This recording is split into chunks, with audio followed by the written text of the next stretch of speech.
Bonjour à tous. Bonjour. Bienvenue dans ce nouvel épisode 35 de La Voix du couple.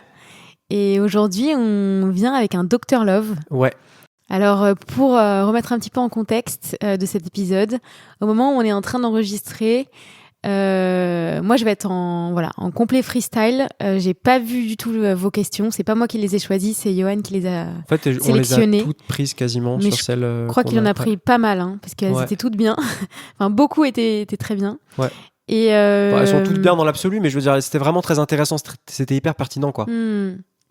Et du coup, voilà, moi je vais être un peu en freestyle et je vais être un petit peu en retrait, je pense, dans cet épisode parce que en ce moment, je suis un peu en crise de ma maladie. Du coup, voilà, c'est pour s'il y en a qui savent pas, on a fait un épisode spécial là-dessus. Mais voilà, du coup, j'ai hésité à participer à l'épisode et après, je me suis dit, mais j'aime trop. Malgré tout ça, malgré la fatigue, etc. Donc, si vous me voyez sur YouTube, coucou. Yes. Je suis un petit peu fatiguée. Excusez-moi pour ça, mais au moins, je fais acte de présence et je vais essayer, soyez clément, de donner mon avis sur vos situations amoureuses. Mais oui, ça va être super. Oui. Alors, première question, on commence fort. C'est hyper intéressant. Comment faire la différence entre sentiment amoureux et attachement ? Alors, ça me fait penser à un bouquin de Boris Cyrulnik qu'on a acheté, qu'on n'a pas encore lu. Tu sais, quand on tombe amoureux, on se relève attaché. Ouais, c'est vrai que je ne l'ai pas lu encore. C'est le dernier bouquin de Boris Cyrulnik, je crois. Et donc, on va peut-être décrire l'un puis l'autre, c'est-à-dire d'abord le sentiment amoureux, puis l'attachement, et pour essayer de voir quelles sont les différences entre ces deux concepts-là. Donc, le sentiment amoureux, premièrement, il y a un aspect fluctuant. Dans un couple, on n'est pas dans cet état tout le temps du tout. Ouais. Ça peut être aussi vécu sur le très court terme, pas forcément en couple. On peut avoir des sentiments amoureux très forts pour quelqu'un et que ce soit très éphémère. Donc il y a cette idée de fluctuation. Et même quand on est dans une relation de long terme, le sentiment amoureux fluctue. On n'est pas toujours amoureux, on est au même niveau en termes de sentiments, de sensations dans un couple. D'ailleurs, c'est un truc que les gens qui ont des tocs de couple connaissent, c'est-à-dire qu'ils angoissent à chaque fois qu'ils ont l'impression qu'il y a une intensité émotionnelle qui baisse un petit peu dans leur couple. Ouais. Ils se mettent à questionner la relation dès qu'il y a... Alors qu'en fait, c'est juste normal. Tu vois. Ah oui, je vous rassure tout de suite, on en a déjà parlé plein de fois, mais c'est normal. C'est un truc que tout le monde traverse. En ce moment, je le traverse, voilà. Typiquement, quand je suis dans mes phases de crise, j'avoue, il n'y a que moi qui compte. Enfin, c'est dur à dire, mais je t'aime, mais dans ces moments-là, j'ai besoin de m'aimer encore plus et de me donner encore plus de force à moi et d'être un peu égoïste. Et du coup, je te donne un peu moins de... Oui. Enfin, émotionnellement, je suis pas trop là, quoi. Mais en fait, c'est juste normal, quoi, que ça fluctue, ce truc-là. Ouais. C'est normal. Donc, le premier point, sentiment amoureux, ça fluctue. Ensuite, il y a un aspect d'intensité émotionnelle qui est fort là-dedans, qui peut être aussi passionnel. Troisième point aussi, qui dit passion dit également une forme de passivité, c'est-à-dire qu'on n'est pas en contrôle quand on a le sentiment amoureux. Il y a cette idée aussi de tomber amoureux, tu vois, on tombe amoureux. Ça nous arrive comme ça de façon imprévue, tu vois, toujours. Et c'est aussi la beauté de la rencontre et de l'amour, c'est cet imprévu-là. Mais il y a cette notion d'imprévu quand même, tu vois, là-dedans. Donc ça, c'est le troisième point. On s'y attend pas, c'est le coup de foudre, quoi. Le coup de foudre, tomber amoureux, toutes les métaphores qui vont avec, qui sont soudaines, brutales, inattendues. Et le quatrième point, c'est aussi qu'il y a un risque de désillusion qui est beaucoup plus fort, parce que qui dit fluctuant, court terme, potentiellement... on s'y attend pas, très intense, dit aussi ça peut ne pas durer, ça peut apporter tout son lot de désillusions, de deuil, voilà. Donc voilà, et il s'agit absolument pas de critiquer le sentiment amoureux. Le sentiment amoureux est... Oui. Pour toi, le sentiment amoureux, c'est différent du coup de l'amour ? Oui. L'amour, ce serait le sentiment amoureux plus l'attachement. Alors justement, on va y venir. Voilà, d'accord, ok. Donc le sentiment amoureux... en fait, il faut pas le critiquer, c'est-à-dire que déjà il est présent normalement dans un couple qui fonctionne, c'est-à-dire que moi on a des moments où moi j'ai l'impression d'être autant voire plus amoureux que quand je t'ai rencontré. Ça fluctue, c'est nécessaire aussi je pense pour cimenter un couple, mais c'est pas suffisant, tu vois. Donc voilà. Donc on a besoin de ce truc-là, mais attention après on va voir d'autres cas de figure, mais attention, il y a quelque chose de potentiellement dangereux avec le sentiment amoureux aussi. Et l'attachement du coup, la différence c'est quoi l'attachement ? C'est quoi l'attachement ? Alors l'attachement, contrairement au sentiment amoureux, il se construit progressivement. Donc là, il y a une idée de moyen long terme beaucoup plus fort dans l'attachement. On pourrait dire que le sentiment amoureux, c'est le terrain, tu vois, et l'attachement, c'est la maison qu'on va construire dessus, par exemple. Ok, les fondations. Ouais. Et... Parce qu'en général, quand on tombe amoureux, c'est le sentiment amoureux qui nous fait tomber amoureux de l'autre. Oui. Tu vois, c'est cette intensité-là qui va initier, qui va être un peu le lubrifiant, entre guillemets, de la rencontre. Ouais. Et après, derrière, sur le long terme, c'est de l'attachement, c'est construire la maison petit à petit, tu vois. Donc il y a cet aspect-là un peu plus long terme. Quand tout se passe bien, l'attachement, il se construit sur la confiance mutuelle aussi. Et voilà. Et aussi la façon dont on va construire cet attachement avec l'autre est directement, mais ça je vous l'apprends pas, influencé par la relation qu'on a eue nous-mêmes avec nos figures d'attachement pendant l'enfance. Donc ça, c'est pour ça que la notion d'attachement est très liée aussi avec justement la théorie d'attachement et les styles d'attachement. Parce qu'on va pas s'attacher de la même façon dans nos relations amoureuses selon qu'on est sécure ou insécure. Voilà. Mais ça, c'est des sujets qu'on a déjà abordés. Mais là, ce qui était intéressant, c'est vraiment la distinction entre les deux. Et voilà. Et la bonne nouvelle aussi, c'est que contrairement au sentiment amoureux qui lui est très passif et qui nous tombe dessus, l'attachement, on a un pouvoir dessus quand même. On peut se sécuriser dans notre attachement. Tu vois, on peut construire des formes d'attachement différentes de celles dont on a hérité en tant qu'enfant, par exemple, ou jeune adulte. Donc on peut se sécuriser, on peut transformer notre attachement. Alors que le sentiment amoureux, on ne contrôle pas vraiment de qui on tombe amoureux, tu vois. Ouais, franchement, il n'y a pas trop de contrôle. Hein. Non. Sentiment amoureux... Non. Par contre, on peut faire attention à l'attachement qu'on peut générer ou pas avec la personne, et malgré l'amour qu'on ressent, se dire, là, en fait, on sent qu'en termes d'attachement, c'est pas sain, ou tu vois. Ouais, de ouf. Donc, les liens entre sentiment amoureux et attachement, alors, on peut complètement être amoureux sans attachement. Oui, c'est vrai. Ça donne toutes les histoires de coups de foudre sans lendemain, donc qu'on entend beaucoup, partout. Alors, est-ce que c'est vraiment être amoureux, du coup ? Ouais, on peut parler de sentiment amoureux ici, tu vois. Parce qu'effectivement, tout à l'heure, tu disais, c'est quoi l'amour ? L'amour, je pense, c'est l'attachement plus le sentiment amoureux. Ok. Même si le sentiment amoureux n'est pas toujours là. Tu vois, il ne faut pas qu'il y ait toujours le sentiment amoureux pour appeler ça amour. Mais il faut quand même qu'il y ait un sentiment amoureux. Sinon, c'est pas ta femme. Sinon, c'est ton frère ou ta sœur. Tu vois. Bien sûr. Mais est-ce qu'on peut dire que dans le moment où tu le ressens pas, t'aimes plus la personne ? Mais non. Je suis pas certain. Non. Je pense que tu peux continuer de l'aimer. Tu l'aimes, bien sûr, tu continues de l'aimer. Oui, c'est pour ça que c'est pas la même chose. Ouais. Non. Oui. Donc du coup, être amoureux, on peut être amoureux sans attachement, au sens où on peut aimer passionnément quelqu'un, mais sans que l'attachement soit suffisamment sécurisant et pour pouvoir construire quelque chose sur le long terme. Ouais. Et on peut aussi être attaché sans amour. Bien sûr. Tu vois. Ouais. Et là, c'est souvent dans les cas peut-être. Oui, et être attaché aussi sans sentiment amoureux. Oui, mais alors là, je vais plus loin quand je dis attaché sans amour. C'est parfois dans des cas, par exemple, d'attachement insécure très fort, où il y a quelque chose qui fait qu'on reste avec des personnes qui en fait nous maltraitent ou tu vois, et où en fait c'est pas de l'amour. On a l'impression que c'est de l'amour. On a l'impression, mais c'est pas de l'amour. On a été élevés, peut-être ces personnes ont été élevées en pensant que c'était ça l'amour. Exactement, tu vois. Ouais. Mais donc là, il y a de l'attachement, mais qui est vécu de façon très insécurisante. Il y a une illusion d'amour, quoi. Et voilà, exactement. Ouais. Ok. Donc oui. Et en fait, dans l'idéal, les deux existent, les deux se nourrissent mutuellement, sans que le sentiment amoureux soit là tout le temps. Mais tu vois, c'est comme une plante, elle a besoin d'eau, elle a besoin de soleil pour grandir. L'eau et le soleil, ils sont pas là tout le temps, mais ils sont là régulièrement. Ouais. Et donc la plante, ce serait, je sais pas, ce serait l'amour au sens global, tu vois. Et puis, je sais pas où je vais avec cette métaphore. Mais où tu vas. Ouais, non, je sais pas, non, voilà, ouais.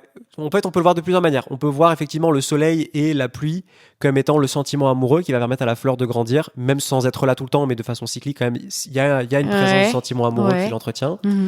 Et on va dire l'attachement, c'est le sol, quoi. L'attachement, c'est le sol, c'est-à-dire que c'est la terre, la terre est toujours là. Tu la déracines, elle meurt direct, tu vois.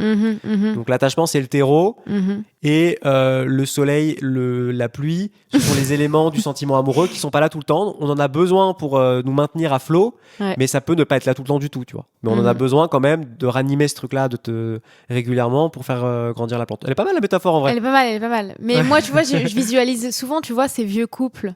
De petits vieux qui se tiennent la main dans la rue, etc. Je me dis, je pense que c'est pas qu'il y a plus de sentiments amoureux, mais il y en a forcément un, mais il est forcément moins intense, je pense, qu'au début, mais pourtant il y a un amour qui est immense. Je pense qu'il y a encore du sentiment amoureux. Oui, je pense qu'il y en a encore. Je pense que si tu leur demandes, tu diras qu'ils ressentent de l'amour profondément. Oui, mais de l'amour. Mais pas le truc de la passion des débuts, je sais pas, tu vois. Moi, quand je te fais des câlins, même après 5 ans, je sens cette chaleur dans le cœur. Pour moi, c'est ça l'amour, tu vois. Oui, mais c'est l'amour ou est-ce que c'est le sentiment amoureux ? Pour moi, c'est le sentiment amoureux, ça aussi. C'est les deux ? Oui, parce que c'est quelque chose qui se passe à l'intérieur de moi, c'est une émotion, c'est un sentiment, tu vois. Ok. Donc, moi, ça peut peut-être avec moins d'intensité, mais justement, ça devient plus mature avec le temps. Ouais. Moi, en tout cas, personnellement, je continue de le ressentir. Moi après, aussi, je te rassure. Après, tu vois. Bon, voilà. Donc ça, c'est pour la première question. Ouais. C'est intéressant quand même de faire un peu ces distinctions-là. Mais c'est pas évident, je trouve. Oui, mais tu vois... De distinguer tout ça, parce qu'en fait, tout est un peu entremêlé. C'est pas aussi simple que ça. Là, quand même, je trouve qu'on a bien distingué les trucs, tu vois. Oui, mais dans les faits... Oui, dans les faits... Tu vois, c'est pas si simple que ça. Il faut analyser un peu, quoi. Mais... Ouais. Alors, deuxième question. Comment se sécuriser dans son style d'attachement ? C'est directement lié à la première. Ouais. Je t'invite à aller écouter les épisodes 20-21 consacrés à ce sujet, qu'on a fait sur le sujet de l'attachement. J'aurai l'occasion de revenir dessus prochainement sur ces thèmes-là. Donc voilà, sur Instagram notamment, dans de nouvelles formules peut-être que je mettrai en place. Donc voilà, je profite de cette question pour dire ça. Voilà. Alors ensuite, hyper intéressant cette question. Tu vas voir, ça va nous parler. Comment gérer sa propre instabilité émotionnelle lors d'une rencontre ou en couple ? Alors, moi, ça a été l'occasion d'une introspection, cette question. Et en fait, alors le premier point que je dirais, c'est déjà peut-être d'arrêter de vouloir tout gérer. Comment gérer son instabilité ? J'ai l'impression dans ta question qu'il y a presque un peu de honte à l'idée de ressentir ce que tu appelles cette instabilité. Ouais. Et en fait, souvent, j'ai l'impression, ce qu'on appelle instabilité, en réalité, c'est de la sensibilité. Tu vas voir où je veux en venir. Non, mais je crois que je vois où tu vas en venir déjà. En fait, j'ai l'impression que tu portes un jugement assez critique, tu vois, par rapport à cette sensibilité, justement, et que tu la nommes instabilité. Et je vais vous expliquer pourquoi moi, j'aime pas le mot instabilité, en fait. Je préfère le mot sensibilité. Et vous allez voir, ça va un peu plus loin que ça encore. Je pense qu'il y a un lien direct, comme je vous disais, entre la sensibilité et l'instabilité. Le monde est instable, en fait. La stabilité n'existe pas. Ce mot n'existe pas. C'est une invention, tu vois. Ça n'existe pas, en fait. C'est une illusion. C'est une illusion, tu vois. Le monde est en train de changer en permanence. Tout est impermanent, tout change tout le temps. Donc, il n'y a pas de stabilité. Ouais. D'accord ? C'est le premier point. Donc, c'est pour ça que j'aime pas, en fait, ce terme d'instabilité, parce que pour moi, il stigmatise, en fait, la sensibilité. D'ailleurs, je pense que c'est un mot qui est souvent employé par des hommes pour parler des femmes. T'es instable, tu vois. Ouais. Qui, en fait, les femmes sont plus connectées à leur sensibilité en moyenne, même si évidemment il y a des hommes sensibles, j'en suis un. Mais en fait, j'ai l'impression que l'instabilité, c'est un terme qu'on utilise pour culpabiliser les personnes très sensibles d'être très sensibles justement à l'instabilité de leur environnement, quoi. Tu vois. Tout à fait. Et donc, en fait, tout ça pour dire que face à l'instabilité du monde, qui est essentielle, c'est-à-dire qu'il n'y a que ça, le monde est instabilité, il y a 3 différentes postures qu'on peut prendre. La première, c'est la posture équilibrée, c'est je remarque que les choses changent, je ne suis pas dupe, je suis sensible à ça, mais je m'adapte au changement. Tu vois. La deuxième posture, c'est je remarque que les choses changent, mais je résiste au changement. Tu vois, je panique, je fuis, je crie, je parle trop, meuble. C'est moi. Tu vois, qui vont être peut-être. Alors là, ça va donner un peu toutes les pathologies entre guillemets d'anxiété, tu vois, de contrôle, etc. Lutte. Donc voilà. Mais bon, là au moins, on est connecté à ce qui change. On voit que ça change, mais on y réagit mal. Oui. Et la troisième posture face au changement, à l'instabilité, c'est je fais semblant de pas voir le changement. Ah ouais, mais je pense que les 3/4 des gens sont comme ça. Hein. Et en fait, j'ai l'impression que souvent, ceux qui font partie de la troisième catégorie, c'est-à-dire des gens qui ont une espèce de capacité de refoulement, qui font comme si que les choses changeaient pas alors qu'elles changent, et qui donnent cette illusion de stabilité, justement. Et on en a besoin, hein. Attention, parfois on a besoin de faire ça. Hein. Je dis pas que c'est mal, hein. C'est des stratégies d'adaptation face au changement. Mais je dis juste que quand on est trop comme ça, et ben en fait, ce qui se passe, c'est qu'on va avoir tendance à culpabiliser les personnes qui sont trop sensibles à leur environnement, en leur disant ouais mais tu devrais pas faire ça, tu devrais pas être comme ça, tu devrais pas, parce qu'en fait finalement elles viennent nous titiller à l'endroit où nous on veut pas voir le changement, on veut pas voir ce qui change, on veut pas voir ce qui est en mutation, parce que ça nous fait peur. Tu vois, c'est une façon en fait de culpabiliser ceux qui sont dotés de cette sensibilité là. Voilà. Donc intéressant. Et donc en fait j'ai l'impression que toi, la façon que tu as de qualifier ta sensibilité d'instabilité, c'est le résultat aussi de quelqu'un de toi qui a été insécurisé dans ta sensibilité aussi, tu vois. Et à la fin, ça peut devenir une vraie instabilité, mais au sens une angoisse par rapport au changement, tu vois. Parce que tu n'as tellement pas été accepté dans cette sensibilité, dans cette présence à ton environnement, qu'en fait, à un certain endroit, ben, tu n'acceptes plus que ça change et tu te morfonds et en fait, tu meurtris ta propre sensibilité, tu vois. Moi, je pense faire partie un peu de cette catégorie aussi parfois, tu vois. Et voilà. Et en fait, du coup, moi, je préfère employer le terme de sécurité ou d'insécurité plutôt que de stabilité, instabilité. Genre, à quel point tu es sécure avec le changement et avec ta propre sensibilité, et à quel point tu es insécure avec ça. Ouais. Et je préfère employer le terme d'insécurité et de sécurité. J'aime pas le terme d'instabilité et de stabilité, pour les raisons que je viens d'évoquer, en fait. C'est hyper clair. Ça me parle de ouf. Ouais. Ça me parle. Et après, c'était quoi ? C'était comment gérer aussi la question. Ouais, alors c'est ça exactement. Ce que je terminais là-dessus, c'était comment gérer ça lors d'une rencontre ou en couple. Alors j'avais des éléments de réponse, mais vas-y si t'as envie de... Comment gérer déjà avoir conscience d'être une personne sensible et l'assumer. Parce que très honnêtement, moi j'avais déjà fait des rencontres avec d'autres gars qui n'étaient pas du tout sur la même sensibilité que moi, et c'était quelque chose qu'ils avaient beaucoup de mal à comprendre, ma sensibilité, et du coup je me mettais un peu dans un personnage, et du coup j'essayais de masquer cette sensibilité, ce qui ne fait selon moi que la renforcer à un certain moment, je pense. Dans le mauvais sens, peut-être même. Dans le mauvais sens, ouais. Tu l'as contraint et donc du coup, elle ressort d'une façon qui devient angoissée et angoissante. Ouais, tout à fait. Et puis après, voilà, je t'ai rencontré. Heureusement, tu étais sensible, aussi sensible que moi. Du coup, c'est quelque chose que tu as pu comprendre, cette sensibilité-là, même cette hypersensibilité. Et du coup, c'est vrai que d'être avec une personne qui comprend au moins, peut-être qui n'est pas comme toi, mais au moins qu'il le comprend, ça permet déjà de déculpabiliser, comme on l'a dit. Et après, quand même, ça suffit pas de faire ça, parce que il faut quand même faire un travail. Ouais. Tu vois, tu peux pas non plus, l'autre n'est pas non plus ton punching ball. Et ça, nous, on s'en est rendu compte. Encore aujourd'hui, on s'en rend compte. On est chacun suivi par un thérapeute. Voilà. Quand on a besoin de parler, on peut se confier à l'autre, mais on doit aussi se confier à nos amis, à nos thérapeutes. Voilà. L'autre est pas un punching ball, et c'est pas parce que ça doit pas non plus être une excuse d'être trop sensible pour déverser tout ton trop plein d'émotions sur l'autre, quoi. Alors c'est pour ça que je disais qu'il y avait deux piliers dans la fin de ma réponse, justement. C'est complètement complémentaire de ce que tu es en train de dire. Il y a d'abord le premier point par rapport à cette insécurité par rapport au changement et tout ça. C'est de réguler le système nerveux. Mais ça, c'est un travail personnel. Ouais. Mais il y a un grand « et », parce que ça doit forcément s'accompagner aussi, je pense, de sécurité affective. C'est-à-dire de choisir des relations dans lesquelles tu as la liberté et de te sentir un minimum en sécurité pour exprimer ta sensibilité. Et en fait, c'est les deux piliers, quoi. C'est-à-dire, tu comptes que sur la relation, ça devient une forme de dépendance malsaine, je pense, et qui peut amener, qui fait qu'on se sécurise pas vraiment. Et il faut qu'il y ait à côté aussi un travail sur soi.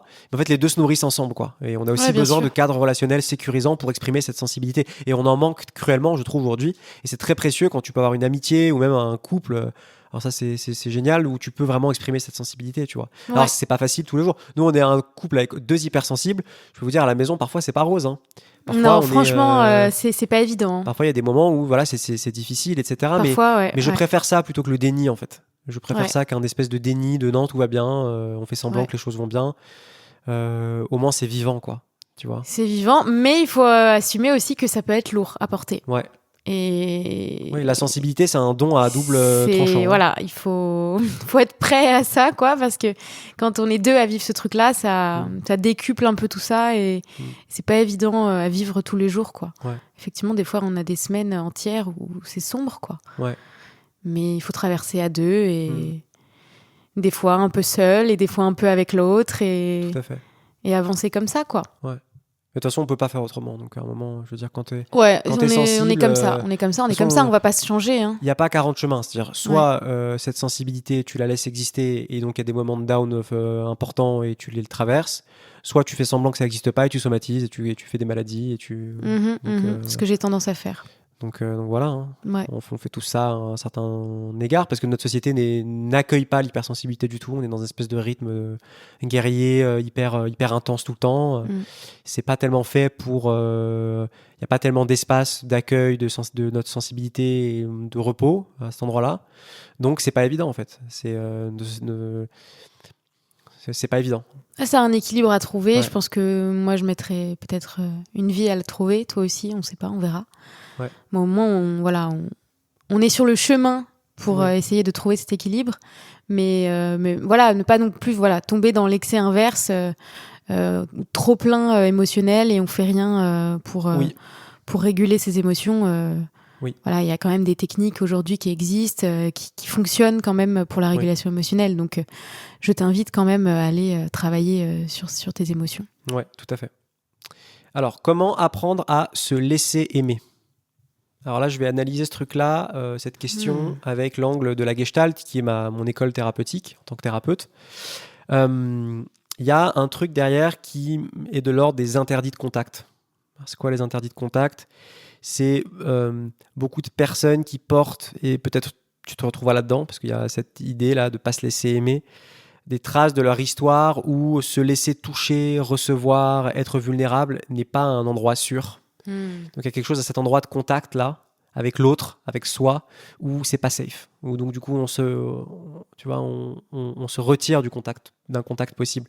Je parle de contact parce que en Gestalt c'est très important dans la théorie que j'applique en thérapie notamment. Il y a l'idée du cycle du contact, c'est-à-dire que tout être humain en permanence ne fait que contacter son environnement et se nourrir de l'environnement dans une interaction féconde ou pas d'ailleurs pour survivre. Et donc il y a un cycle du contact. Vous allez voir où je veux en venir. Il y a le pré-contact. Donc par exemple, on va prendre l'exemple de la personne. Là, c'est se laisser aimer. Donc le besoin d'être avec les autres, d'aimer, le besoin d'aimer. Okay. Il y a la phase de pré-contact où tu vas avoir un espèce de sentiment diffus de solitude que tu vas pas pouvoir mettre des mots dessus, mais tu vas sentir quelque chose, une espèce d'inconfort. Qui va ensuite te mettre dans une phase de mise en contact, c'est-à-dire d'aller rechercher, de te mettre en mouvement pour aller rechercher du contact humain, aller rechercher de la relation, aller rechercher peut-être un amoureux, peut-être une application de rencontre. C'est un truc de mise en contact. J'ai envie de rencontrer quelqu'un, j'y vais. Après, il y a la phase normalement de plein contact. C'est quoi la phase de plein contact ? C'est l'instant de la rencontre avec l'autre quand ça se passe bien, quand c'est satisfaisant, où je donne et je reçois d'une façon très fluide. Et où on est ensemble, en gros, métaphoriquement, c'est l'orgasme, ce moment-là. Ce moment, il est vécu de façon paradigmatique, c'est-à-dire de façon dans son apothéose, dans l'orgasme, c'est-à-dire où chacun donne et reçoit en même temps. Voilà. En tout cas, quand c'est consenti, évidemment. Et voilà. Bien fait. Mais voilà, où on est heureux de donner et de recevoir. Et puis après, il y a la 4e phase, qui est la phase de post-contact ou de retrait, où là, normalement, quand ça se passe bien, je suis rassasié, je suis prêt pour d'autres cycles de contact, je me retire et je retrouve mes frontières et mon individualité. Et là, le problème ici, c'est qu'au moment du plein contact, du coup, où on doit, pour que ce soit pleinement satisfaisant, se donner, être vulnérable, parce que, voilà, en fait, il y a quelque chose qui bloque, qui peut pas aller au bout de cette expérience, Et donc en Gestalt, justement, on va aller regarder tous les endroits où on n'arrive pas à aller jusqu'au bout de l'expérience, Et qu'est-ce qui t'empêche d'aller au bout de l'expérience, Et voilà. Et en fait, je pense que dans ta question, t'as pas tellement de mal, j'ai l'impression, à faire des rencontres, puisque tu dis comment me laisser aimer. J'ai l'impression justement, il n'y a pas de problème à rencontrer des gens, donc comprendre que tu as besoin des autres, le pré-contact, la mise en contact, aller faire des rencontres et tout, c'est pas ton problème. Le problème, c'est plus comment je me laisse aimer une fois que j'ai rencontré quelqu'un, tu vois.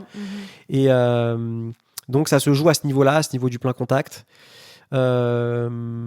Et voilà.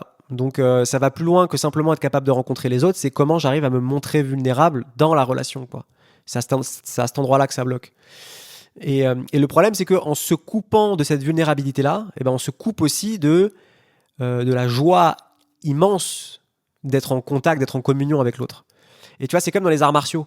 Je regardais, alors j'en fais pas du tout des arts martiaux, mais je m'intéresse un peu à ça parce que je trouve ça intéressant.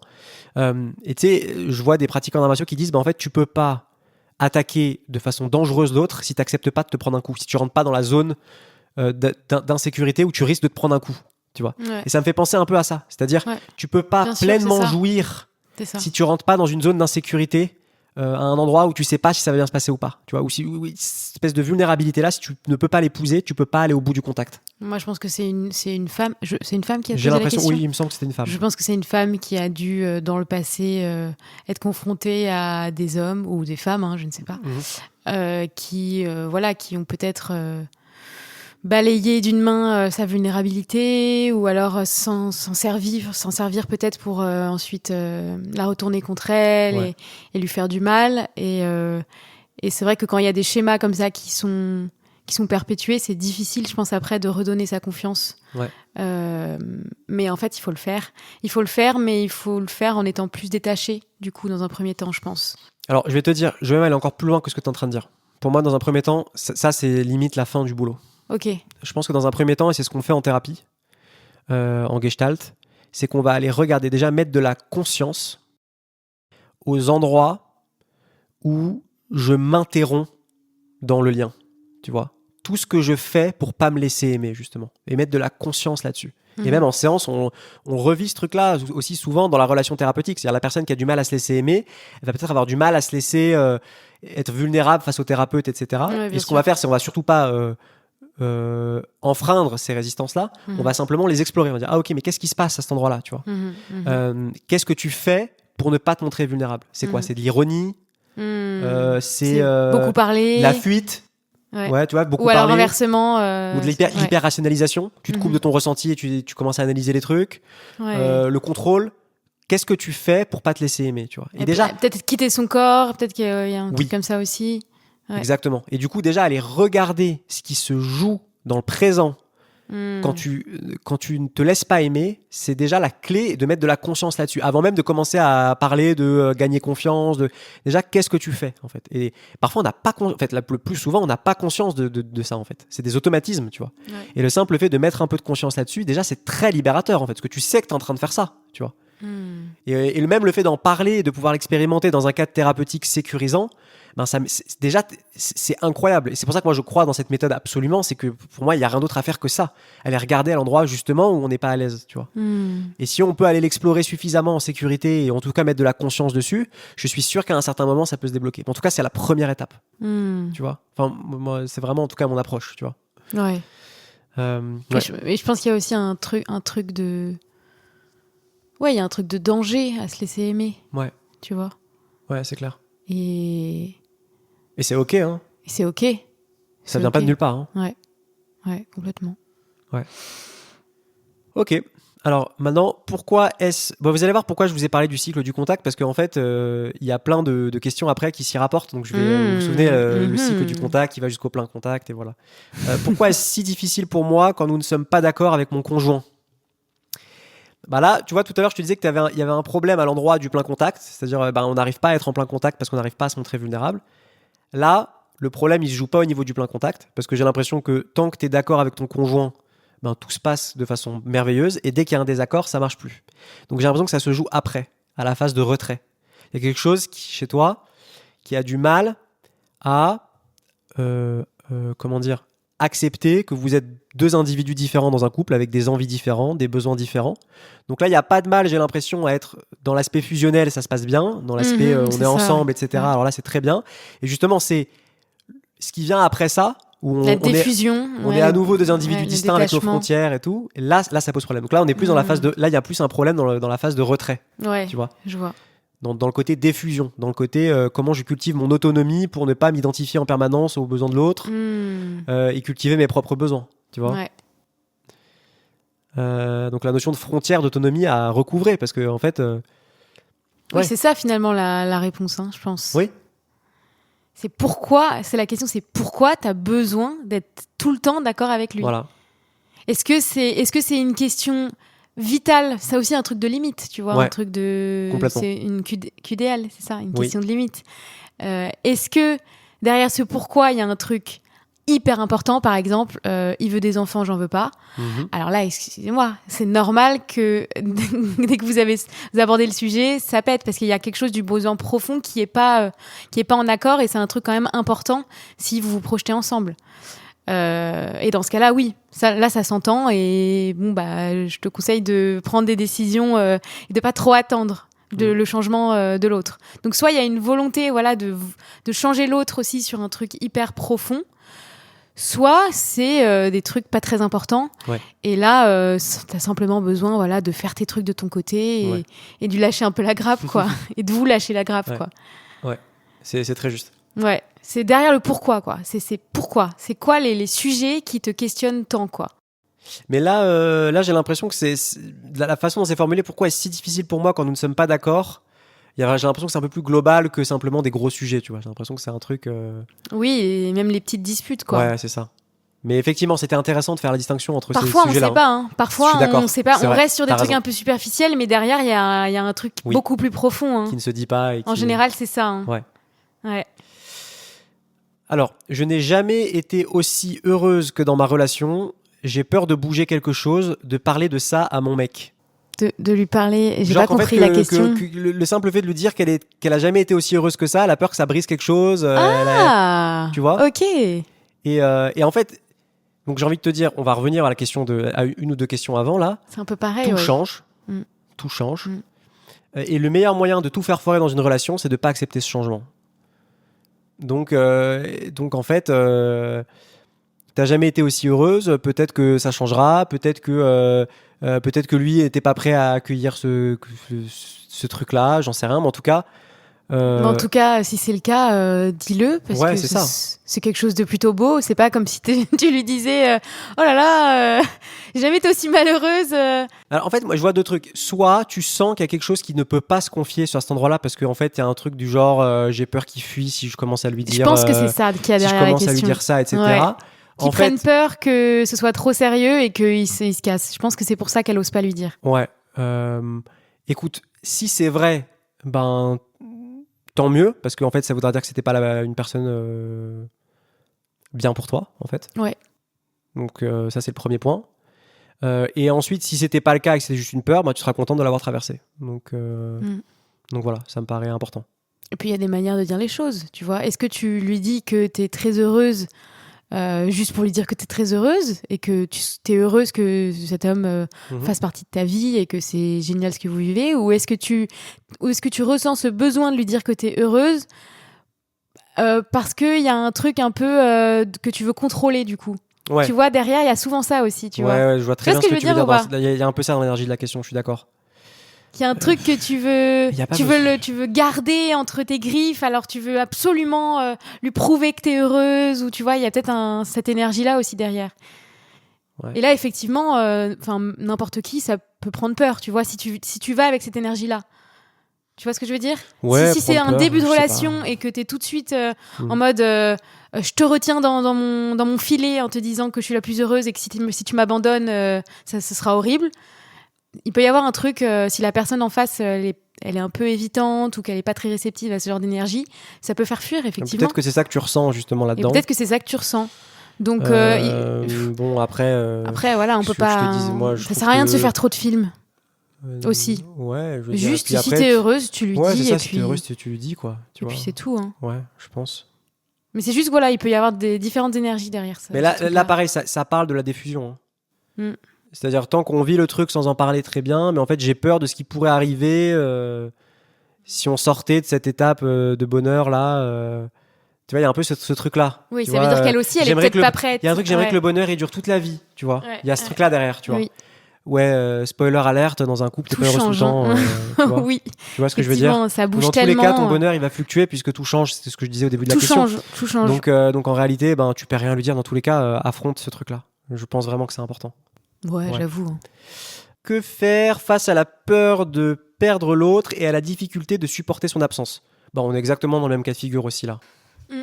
De ce qui se passe. Moi, j'ai un peu ce truc-là. De ce qui se passe après, tu vois, la phase de fusion. Difficulté de supporter son absence, là c'est la phase de retrait. Une fois qu'on est plus ensemble, comment Je gère ma propre autonomie, mes frontières. Mais moi, c'est marrant parce que je l'ai pas dans ce sens-là, moi. Je l'ai plus dans un sens lié à la peur de la mort. Ah. Tu vois ce que je veux dire ? Non. Genre la séparation, mais la séparation ultime. Pas juste je pars en vacances 3 semaines ou on va pas se voir de l'après-midi. Tu vois ce que je veux dire ? Moi, c'est plus existentiel, ma peur d'être séparée de toi. Tu vois, ce qui est intéressant dans ce que tu viens de dire, c'est que effectivement le cycle du contact, il peut être vu comme une métaphore de la vie. Ouais. Moi, je le vois plus comme ça. Le pré-contact, la phase de l'enfance où t'as pas vraiment conscience de toi-même. T'as la mise en mouvement, la mise en contact où là, tu commences à te saisir de ton environnement et à exister en tant qu'individu. 7 ans à peu près. Le plein contact, c'est la phase adulte où tu vois, où tu jouis de ta propre individualité et tu construis des trucs. Et après, le retrait, c'est la lente descente vers la mort, en fait, et la mort étant l'expérience de retrait ultime, en fait, tu vois. Donc, moi, c'est celle-ci qui me terrorise. Donc, ouais, mais en fait, c'est à l'image de... Oui. La mort, c'est la diffusion ultime, quoi. Oui, mais du coup, la fusion ultime aussi. Du coup, je disais que ça avait pas d'impact, mais en vrai, ça a un impact parce que du coup, quand je dois faire des trucs un peu en autonomie, je dois prendre l'avion et tout, du coup, ça me crée une peur de l'avion. Tu vois ce que je veux dire ? Ouais. Une peur de l'avion, dans le sens, il peut m'arriver quelque chose et je te reverrai plus, tu vois. Ouais, je vois ce que tu veux dire. Et du coup, c'est assez... ouais, moi, parce c'est... Anna part bientôt. Du coup, moi, j'ai ce truc-là. Et moi, je reste. Et j'aurais pas cette peur-là si t'étais pas là. Parce que avant de te rencontrer, j'avais pas peur de prendre l'avion. C'était pas du tout des peurs que j'avais. Et du coup, je sais que j'ai des peurs qui sont apparues depuis que je t'ai rencontré. Voilà. Mais ouais, non, c'est intéressant. Ça parle de ça aussi. Hein, ouais. Alors ensuite, comment apprendre à ne pas projeter trop vite ? Alors, oui, pas évident. Je vais faire simple sur ce truc-là. La projection, c'est du mental. C'est-à-dire, c'est de l'intellect. C'est ce que tu fais avec ton esprit. Donc, on pourrait pas entrer en relation avec les autres si on se projetait pas. On a besoin de se projeter. Hein. On construit pas une relation sans se projeter. Donc, on a besoin d'un minimum de dose de projection. Déjà, c'est le premier point. Le deuxième point, c'est que si la projection devient trop forte, je pense que c'est parce qu'à un moment aussi, t'es pas assez connecté à ton ressenti, à ton corps, à ce qui se passe à un niveau corporel immédiat, physique, intuitif. Dans la rencontre, dans ce que tu vis avec la personne. En fait, tu viens compenser un déficit de présence à ce qui se passe, ou le fait de ne pas écouter une intuition, par exemple, par de la projection. Moi, j'ai l'impression que tu projettes d'autant plus que la personne en face ne te donne pas des signaux hyper clairs, où elle souffle un peu le chaud et le froid, où tu ne sais pas tellement sur quel pied danser. Et si tu décides de ne pas écouter ce ressenti, et en tout cas d'en parler ou de vraiment l'écouter, ça va créer de la projection. J'ai l'impression que la projection, elle se nourrit de toutes les intuitions et de tous les vécus corporels qu'on décide de ne pas regarder en face et de ne pas vivre et de ne pas vivre pleinement. Tellement, ça me parle de ouf ce que tu dis, c'est exactement ça. Donc tu vois, c'est-à-dire que c'est comme si le mental comblait le manque de connexion au corps, quoi. Exactement. On le comblait par le mental. Exactement. Ouais. Tu vois, dans une relation où ça se passe bien, où c'est sécurisant, où chacun en fait sécurise l'autre dans ce qu'il ressent, etc. Il n'y a pas besoin de trop projeter. Par exemple, avec toi, je me suis pas trop projeté. C'est-à-dire, j'ai pas vécu la projection comme une souffrance. Moi non plus. Parce que c'était très fluide, très doux, très sécurisant. On communiquait énormément sur ce qui se passait. Il n'y avait pas d'arriéré de communication, de trucs qu'on se cachait. Très connecté au corps. Donc en fait, on était connecté à notre ressenti, à nos intuitions, on en parlait et c'était fluide. Donc il n'y avait pas besoin de trop projeter. Par contre, à contrario, j'ai vécu des relations très intenses où, parce que je voulais pas écouter des trucs que je ressentais qui étaient pas clairs et que j'osais pas dire parce que la personne ne créait pas l'espace nécessaire pour que je puisse m'exprimer et réciproquement peut-être, je compensais par beaucoup de projections, d'idéalisation, etc. Ouais. Donc c'est très important ça, à un moment wow, ok, tu projettes trop, ça veut dire que t'es pas assez présente à tes ressentis, ton intuition, ton corps. Point barre. C'est aussi simple que ça. Dans une relation qui est sécurisante, il n'y a pas besoin de projeter. Il n'y a pas besoin de faire ça. Je suis d'accord. Ouais. Tu vois ? Donc, et ça veut pas dire que c'est que la faute de l'autre qui te sécurise pas, c'est aussi toi qui dois faire ce travail. C'est toi qui dois faire ce travail de retourner au corps, à ton corps, à ton propre corps, à tes ressentis, à ton intuition, à comment tu te sens avec la personne. Est-ce que tu te sens à l'aise? Est-ce que tu te sens pas à l'aise? Est-ce que tu te sens apaisé? Ton rythme cardiaque, ta respiration. Il y a plein de choses, il y a plein de signaux que notre corps nous envoie. Et parfois, on est coupé de ces ressentis et de ces sensations. Et c'est vraiment ce truc-là de reconnecter aux sensations. Dans le présent. Ouais, c'est essentiel, vraiment. Et de comment l'autre me fait sentir dans mon corps maintenant, tout de suite. Ouais. Si tu fais ça, il y aura moins de projections. Ouais. C'est sûr, il y aura moins de mental, il y aura moins de projections. Tu n'auras pas besoin d'utiliser ton mental pour compenser quelque chose. Exactement. Ouais, je pense que c'est intéressant de le voir sous cet angle-là. Ouais, j'avoue. Très bien. Alors, un homme auto-centré sur lui dans l'intimité, comment y trouver mon compte en face? Un homme... Ah oui. Alors, je pense que là, l'idée est que chacun apprenne de l'autre. Ouais. C'est-à-dire que j'ai l'impression que ce que tu pointes du doigt chez lui, c'est peut-être un truc que tu t'autorises peut-être pas toi à faire. Je suis pas en train de dire que c'est bien d'être complètement autocentré. Évidemment que c'est pas bien. Parce que justement, une sexualité épanouie, je pense qu'elle se vit aussi dans une danse permanente entre être centré sur soi et se décentrer, être centré sur l'autre. Complètement. C'est une danse permanente. Tu vois ? Et quand ça se passe bien, la danse, elle est hyper fluide entre les deux. Et chacun, du coup, il trouve son compte. Tu vois ? Mais là, j'ai l'impression que vous êtes un peu aux deux extrêmes du spectre. Il y a toi qui pense un peu trop à l'autre et lui qui pense un peu trop à lui-même. Donc chacun doit apprendre de l'autre. Et c'est une façon aussi en ayant compris ce truc-là, tu vas pas aller le voir en lui reprochant des trucs trop parce que c'est ce qui va pas arranger la situation. Tu dis ouais, t'es trop comme ça, etc. Même si c'est vrai qu'il l'est et que c'est pas cool, tu vas pas améliorer la situation en allant dans le don du reproche. Donc l'idée est de voir à quel endroit toi justement t'es trop sur l'autre extrême du spectre. Je fais trop attention à l'autre et pas assez à mon plaisir et à ce qui se passe, et à voir comment vous équilibrez l'un l'autre par rapport à ça, en communiquant, etc. Oui, à toi aussi de lui montrer l'exemple, de lui communiquer ce que t'aimerais, et tu vois comment il répond. Évidemment, s'il répond toujours sur la négative, alors là... Là, évidemment, ça dégage, comme on dit. Non, c'est vrai, quelqu'un qui n'est pas capable de se remettre en question, c'est pas possible. Après, dans ma carte du monde, peut-être que toi, tu sauras traverser l'accepter, ça. Ouais. Mais si c'est quelque chose d'important, voilà. Voilà. Très bien. Alors, quand le désir n'est pas synchro, comment gérer le refus charnel dans les deux postures ? C'est-à-dire celui qui refuse et celui qui essuie le refus. Accepter, quoi. Ouais, parfois... Parfois, le désir, il est pas synchro, quoi. Je pense que ça nous arrive, ça arrive à tous les couples. Ouais. Je pense qu'il y a un truc de gestion de la frustration, là aussi, derrière. Truc de gestion de la frustration, comment tu gères ta libido. Est-ce que cette énergie t'en fait quelque chose ? Est-ce que tu fais du sport ? Est-ce que tu es actif dans tes projets ? Ou est-ce que c'est une énergie, finalement, que tu perds ? Parce que l'énergie sexuelle, pour moi, c'est... Désolée, c'est vrai que je crois que je parle pas assez fort et pas assez proche du micro. Non, c'est bien. Ça va ? Oui, ça va. L'énergie sexuelle, pour moi, c'est pas uniquement dans cette zone-là, tu vois. Bien sûr. C'est vraiment un truc bien plus puissant et bien plus holistique, global, quoi. Et tout dépend de la gestion globale de cette énergie, de ce qu'on en fait. Et de comment on dit non à l'autre aussi, tu vois. Il y a des manières de faire. Ouais. Bien sûr. C'est parce que ça peut être rude, hein. C'est une question complexe, en fait. Il y a plein de sujets. Tu vois, ça ouvre aussi à la question du couple libre, etc. C'est-à-dire s'il y a des phases de désynchronisation, est-ce qu'on s'autorise à aller regarder ailleurs, etc. Moi, personnellement, j'y crois pas. Mais on connaît des couples pour qui ça marche. Donc, moi, encore une fois, dans ma carte du monde, dans ma façon de concevoir l'amour... Moi, j'y arriverai pas non plus, de toute façon. Donc, justement, l'amour, c'est aussi la capacité à traverser la frustration aussi. De ouf. Tu vois, alors, s'il y a que de la frustration, évidemment, c'est pas bon. Ne faites pas dire ce que j'ai pas dit. Mais en fait, c'est nécessaire de traverser une certaine zone de frustration quand on est en couple, et que c'est ça, justement, l'amour. C'est la manière qu'on va avoir de traverser la frustration, quoi. C'est pas à la moindre frustration, en fait, je vais voir ailleurs, où je me désolidarise de la relation pour aller, tu vois,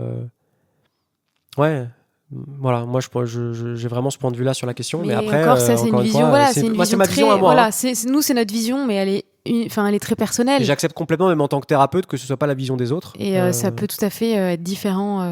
Bien sûr. Chez toi et chez vous. Ouais. Et c'est ok, mais le tout est d'en parler, quoi. Ouais, exactement. Tout est d'en parler et que les deux soient. Ouais, c'est très complexe. C'est très complexe parce que, parce que ça touche à tellement de trucs. La notion de désir, ça touche à ta comment tu as été éduqué, ça touche à tes valeurs, ça touche tout à fait. À ta pudeur, ça touche à tellement de trucs qui sont bien plus complexes. Ça touche à est-ce que tu t'autorises à avoir une sexualité que pour toi et du coup tu peux t'en satisfaire, ou est-ce que dans votre couple vous avez interdiction d'avoir votre propre sexualité. Ça touche à plein de sujets en fait. Il y a des cas où c'est comme ça. Tu vois. Oui, il y a des cas où il y a un refus d'avoir aussi sa propre sexualité indépendamment. La masturbation. Voilà. Mais en fait, j'ai l'impression qu'il c'est tellement... Il y a 1000 manières de répondre à cette question en fonction de la systémie du couple. C'est-à-dire quelles sont vos valeurs, comment vous vous êtes construit, est-ce que vous êtes un couple ouvert, et dans ce cas-là, quelle stratégie de communication vous mettez en place, est-ce que vous n'êtes pas ouvert, jusqu'où vous n'êtes pas ouvert, vous êtes prêt à aller aussi. En fait, et après, il faut faire preuve de créativité à l'intérieur de ces contextes systémiques. C'est ça qui est intéressant, tu vois. On parlait du mouvement tout à l'heure. Ouais. Il ne faut pas aussi rester figé dans un truc parce que... Ouais. La pire chose pour moi, ce serait de rester figé dans cette frustration justement et de pas amener de la créativité aussi dans ce truc-là. Oui. Parce que sinon, ça peut créer une frustration vraiment sur le long terme. Oui. Et là, ça peut causer des tromperies et puis voilà, des non-dits. Et le tout est de faire preuve de créativité, de voir jusqu'où vous pouvez aller au niveau de vos limites, qu'est-ce qui est acceptable, qu'est-ce qui ne l'est pas, d'en discuter. Et puis voilà. Tout à fait. Et si vous êtes dans un couple qui n'est pas ouvert, etc., c'est l'idée de la frustration, de traverser la frustration de ces moments-là aussi, où il n'y a pas de bonne manière de te dire tu vas pas pouvoir faire ce que tu as envie de faire au moment où tu as envie de le faire, quoi. Exactement. Malheureusement, tu vois. Oui, si tu attends de l'autre, mais que l'autre il peut pas et qu'il n'est pas disponible et qu'il n'est pas bien, tu peux pas forcer. Ouais. Sur la question de la frustration, je vous renvoie à l'œuvre de Didier Pleu, qui est un psy spécialisé sur cette question-là, qui m'a pas mal éclairé à une certaine époque. Qui parle beaucoup de cette idée de la gestion de la frustration à notre époque, où c'est devenu un sujet un peu compliqué. Mais encore une fois, moi je suis persuadée que la sexualité c'est une chose qui est très importante, en tout cas je pense pour beaucoup d'entre nous, mais encore une fois, l'énergie sexuelle, si elle doit circuler à d'autres endroits aussi. Et ça, vraiment, je pense que c'est le point. Si tu fais trop le focus aujourd'hui sur la sexualité, c'est qu'il y a peut-être quelque chose ailleurs dans ta vie qui est bloqué.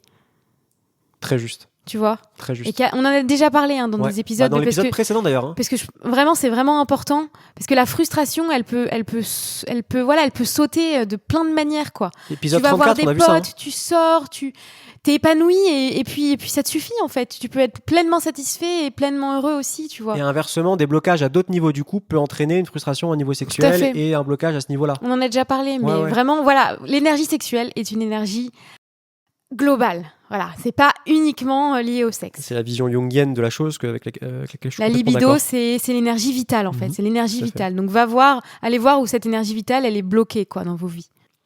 Alors question d'après, je discute avec un homme qui habite loin. Il m'a proposé d'aller chez lui. Dois-je y aller? Alors, oh là là, c'est délicat comme question. Alors ça, c'est une question délicate. Je sais que dans un monde parfait, il faudrait que les gens soient moins violents, soient moins libidineux dans le mauvais sens du terme, à vouloir sauter tout ce qui bouge, notamment les mecs. J'en ai complètement d'accord sur ces trucs-là. Okay. Ceci étant dit, on est dans un monde où les gens ne sont pas comme ça, et où quand un homme vous propose d'aller chez lui rapidement, en général, c'est pas pour faire une omelette à la truffe avec du fromage dedans. Voilà.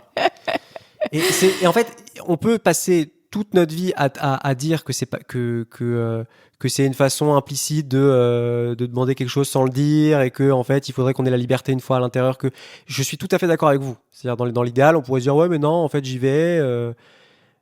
Mais je suis désolé, mais en termes pragmatiques, voilà, ça continue d'exister, et donc la personne, en général, si elle vous dit on va chez moi, c'est pas voilà. Il faut s'attendre à ce qu'elle ait envie de vous sauter dessus, quoi. Voilà. Donc, voilà, la question est, est-ce que t'es ok avec cette éventualité ou pas? C'est juste ça. La question est, est-ce que t'as envie de faire l'amour avec ce mec là? Est-ce que tu te sens prête ou pas, en fait, c'est ça? Ou pas, en fait. Ouais. Et si t'es pas prête, tu lui dis, écoute, ok, t'habites loin, je comprends, mais moi, je suis pas prête à faire quoi que ce soit. Et donc, je comprends que si c'est chez toi, parce qu'il y avait ce malentendu de la distance aussi, tu vois. Oui. Mais bon. C'est pas parce que il habite loin que vous pouvez pas voir dans un café, tu vois. Après, elle a dit depuis combien de temps ils étaient. Non, elle a pas dit. Mais voilà. Ça dépend aussi. Est-ce que c'est un premier date ou est-ce que ça fait, tu vois, il y a ça aussi qui joue. Bien sûr. Ou est-ce que ça fait 5-6 fois que vous voyez et qu'il a envie de te recevoir chez lui. C'est pas la même chose, tu vois. En vrai, c'est une QDL. Hein. Ouais. C'est une QDL. C'est une question de limite. C'est ce que tu veux. Ça dépend de ce que tu veux, en fait. Voilà. C'est juste simplement un nom de code. Viens chez moi. On sait ce que ça veut dire, quoi. Donc à un moment. Oui, c'est ça. Donc soit toi tu crèves l'abcès immédiatement et tu dis ok, mais non, tu vois, je veux pas qu'il se passe ça, etc. C'est vraiment juste parce que t'habites loin et je veux que ce soit clair, voilà. Soit t'es pas prête à lever cette ambiguïté et dans ce cas-là tu fais de la métacommunication, tu dis non, je préférais dans un café et il comprendra très bien ce que l'implicite derrière, tu vois. Bah oui. Donc c'est tout, quoi. Ou alors t'y vas parce que t'es prête et puis c'est tout, hein. Ouais, c'est ça. Voilà. C'est vrai. Ouais. Mais s'il vous plaît les filles, ne soyez pas trop naïves. Ah, mais peut-être qu'il y avait aussi ce truc-là de pourquoi est-ce que c'est elle qui doit aller chez lui ou est-ce que lui doit aller chez elle? Non, c'était chez lui. C'était chez lui. Tu penses pas qu'il y a derrière la question? Non, là je vais trop loin. Non, pas du tout. Oubliez ce que je viens de dire. Non, c'était vraiment est-ce qu'on doit aller chez lui. Voilà, ne soyez pas trop naïfs. Je suis navré d'avoir à vous dire ça parce que dans un monde merveilleux, on ne devrait pas se poser la question, mais malheureusement, on ne vit pas dans un monde merveilleux, quoi. Donc voilà. Ouais. La question des stéréotypes de genre dans le couple lorsqu'on désire avoir des enfants. Alors ça, c'est un sujet qu'on a déjà évoqué dans le précédent épisode sur les rôles figés dans le couple. Ouais. On a fait un reel à ce sujet-là. Effectivement, les enfants viennent encore plus accentuer les rôles de genre qu'on se donne.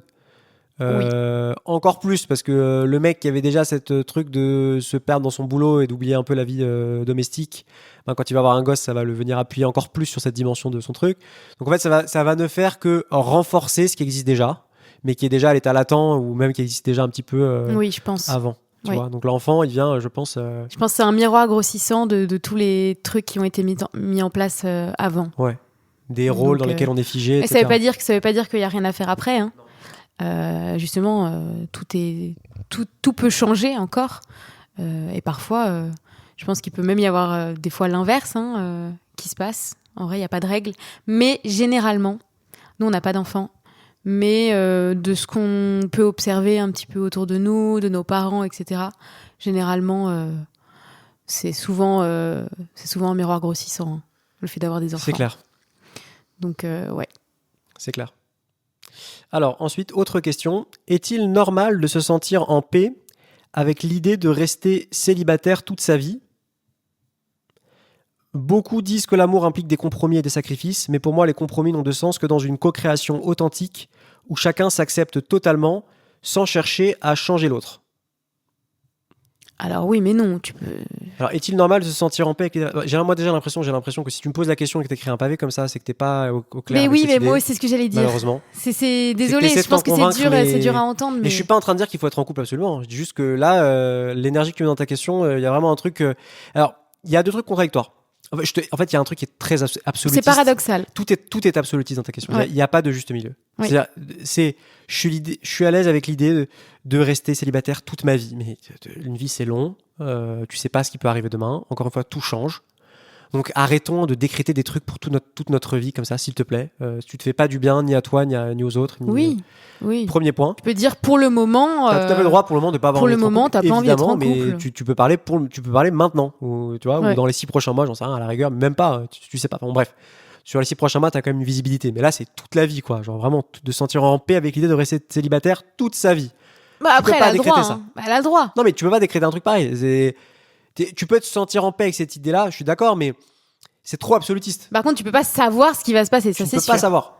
Mais bon, c'est pas ce qu'elle dit. Elle dit, je suis en paix avec l'idée. Oui, c'est vrai, t'as raison. Mais il y a un truc dans sa question qui me fait dire que c'est trop absolutiste. Pourquoi ? Parce que c'est la suite si on de la s'était question. arrêté à ça, je t'aurais dit, bon, ça va, tu vois. Ouais. Mais là, effectivement, là, je trouve que la suite de la question est un peu paradoxale. Ouais, en fait, beaucoup disent que l'amour implique des compromis et des sacrifices, mais pour moi, les compromis n'ont de sens que dans une co-création authentique où chacun s'accepte totalement sans chercher à changer l'autre. Déjà, on s'accepte jamais totalement dans un couple. Non. D'accord ? C'est une asymptote. C'est Spoiler. un boulot. C'est un idéal. D'accord ? Il y a des niveaux d'acceptation. Il y a des niveaux d'amour où on peut accepter plus ou moins la personne qu'on a en face de nous. Mais accepter totalement, là aussi, c'est trop absolutiste. Ouais. C'est trop absolutiste. Donc non. C'est-à-dire, même dans les couples qui marchent super bien, tu demandes à la personne, parce que vous vous acceptez totalement, toujours, t'as la personne qui dit, ah, je supporte pas quand même fait ça. Ah, même des petits vieux. Mais oui, bien sûr. C'est juste qu'on a, finalement, Bah ouais. On a lâché prise et on vit avec, mais... On a accepté l'idée qu'il y avait des choses qui étaient pas possibles chez l'autre, mais c'est pas grave. Mais ça nous fait pas forcément plaisir, mais c'est comme ça, en fait. Exactement. Et en fait, je trouve que dans ta manière de poser la question et de donner, du coup, ton point de vue sur la situation, ok, je comprends ce que tu veux dire, mais pour moi, il y a un truc, du coup, que c'est juste que t'as pas envie de faire de compromis. Et c'est pas que t'as pas envie d'être en couple, c'est juste que t'as pas envie de faire des compromis. Et pour toi, tu vis du coup dans une vision idéalisée de la relation. Ouais. Mais bon, on n'est pas des illuminés, on n'est pas Jésus, on est non pas que. Je redis ma question. Jésus n'est pas illuminé, hein, c'est pas du tout ce que je voulais dire, mais je veux dire, on n'est pas. Oui, voilà, c'est ça, on n'est pas Bouddha, quoi. Donc ça, pour moi, une co-création parfaite où chacun s'accepte, ça n'existe pas, en fait. Non. Et ceux qui disent que ça existe, c'est qu'ils n'ont pas creusé. C'est qu'ils sont justement dans ce truc-là qu'on disait au départ, où ils veulent pas voir les problèmes, en fait. Et ils sont dans le déni que tout va bien. Ceci étant dit, c'est cohérent. C'est-à-dire, si t'es pas prête à faire ce mais du coup, c'est cohérent. Ta vision est cohérente. D'acceptation effectivement du fait que on peut jamais complètement s'accepter dans un couple. Effectivement, oui, dans ce cas-là, je comprends que t'aies pas envie d'être en couple et que ce soit cohérent, tu vois. Oui, c'est cohérent. Mais voilà, c'est trop absolutiste pour moi. C'est-à-dire que déjà, t'en sais rien ce qui va se passer demain, et ensuite cette vision de l'amour, elle est. Je suis désolé, mais elle est idéalisée. Je suis navré de te le dire, mais elle est enfantine, quoi, vraiment. Ouais.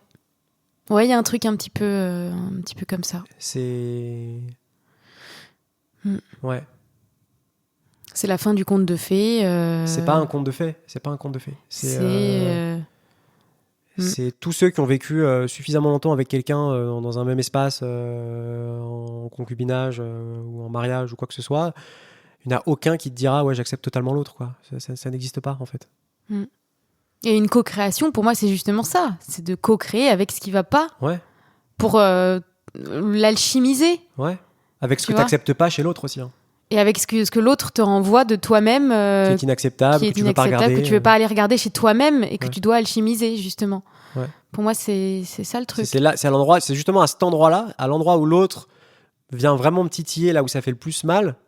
C'est à cet endroit-là que justement la création est possible et la beauté peut émerger. Et non, pas tout le temps. Attendez, pas tout le temps.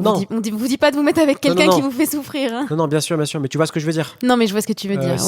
Si évidemment il y a un cadre relativement sécurisant, c'est à cet endroit-là que ça travaille et que justement il y a une vraie évolution spirituelle qui peut être en œuvre. Ouais. Dans le cadre de la relation en tout cas. Bon, je pense qu'on était un petit peu dur. On va peut-être s'arrêter. Oui. Pour ça, non, mais c'était quand même intéressant de répondre à ça parce que effectivement, là, il y a un truc dans la formulation qu'il fallait mettre au clair. Je pense que c'est vraiment important de le dire quand même. Mais désolé, on veut pas être méchant. Non, mais c'est pas de la méchanceté du tout. Franchement, c'est en toute bienveillance. Et puis c'est que notre avis. Hein. T'as le droit de pas du tout être d'accord avec nous. Nous, on donne juste notre avis perso, quoi. Oui. Gérer la maladie chronique et le handicap d'1 à 2. Bah donc voilà. Cette question tombe bien. Cette question tombe à pic. Soit il n'y a pas une manière de faire. Nous, on peut peut-être vous dire comment on fait.